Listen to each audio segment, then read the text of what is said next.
ወገኖቼ ሆይ ይህን ቪዲዮ ደግሞ የምቀርጽላችሁና የምመሰክርላችሁ ባለፈው ከመሰከርኩላችሁ ምስክርነት እንደ ፓርት ወይም እንደ ክፍል 2 አድርጌ ነው። በጣም ቤተሰብ ውስጥ እንዳልጸልይ ከፍተኛ ሰልፍ ተነስቶብኝ እንደነበረና ታላቁ ተጋድሎ ብዬ አርዕስ አድርጌ የመሰከርኩላችሁ አንድ ምስክርነት አለ።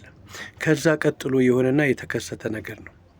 እንደነገርኳችሁ የመረጥኩት ክፍል ከማድ ቤት አጠገብ መጋዘን ውስጥ ነበርና ቀን ገብቼ ከውጪ ቀርቅሬው ተኝቻለሁ። እቤት ውስጥ እንዳለሁ ቤተሰቡ በሙሉ አያውቅም። ከማድ ቤት ጎን ነው። ማድ ቤት ውስጥ ተሰባስበው ምሳ ይበላሉ።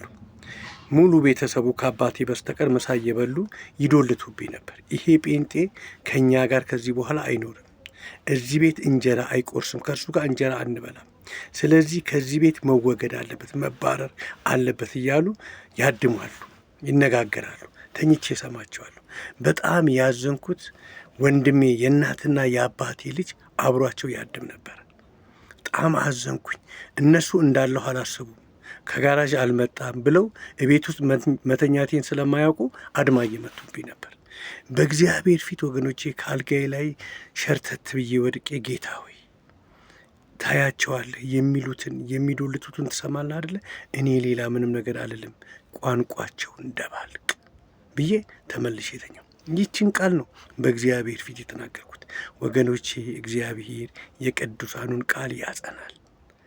በንጋታው ምን እንደተፈጠረ አላቅም። መካከላቸው ወገኖቼ ሊገናኙ እንዳይችሉ ዳግመኛ ሊገናኙ እንዳይችሉ እስኪከፋፉ ድረስ በመካከላቸው የተፈጠረው ነገር አላስታውስም። ከፍተኛ የሆነ ጦርነት፣ ማንም ሊያስታርቀው የማይችል ማንም ሊያበርደው የማይችል ግጭት እዛ ቤተሰብ ውስጥ እነዛ ሰዎች መካከል ወገኖች የተፈጠረ። ታላቅ ወንድሜ የዛን ቀን ከዛ ቤት ወጣ። አጎቴ ክፉ ሰው ነው፣ በባህሪውም ክፋት አለበት ብዬ ያልኳችሁ አጎቴ ከዛ ቤት ወጣ። ሁለቱ ሰዎች ከዛ ቤት ወጡ።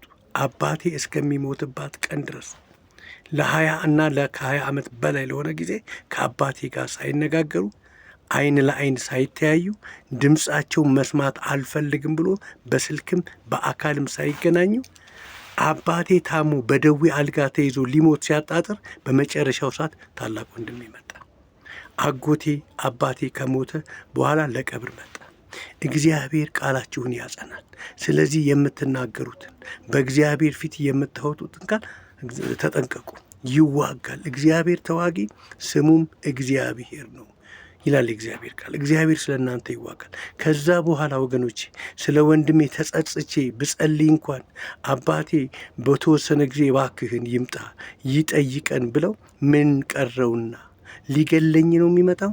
ነፍሴ ነው የቀረው። ከዚህ በኋላ ምን ሊያደርግ ነው የሚመጣው? ወይስ የቀረኝን ንብረት ሊዘርፈኝ ነው የሚመጣው ብሎ እምቢ አለኝ።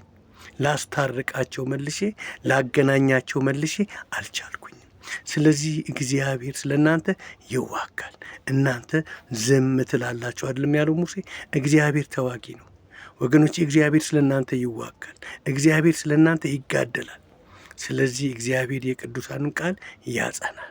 በእግዚአብሔር ፊት ሆናችሁ የምትጸልዩትን በእግዚአብሔር ፊት ሆናችሁ የምትናገሩትን ቃል ተጠንቀቁ።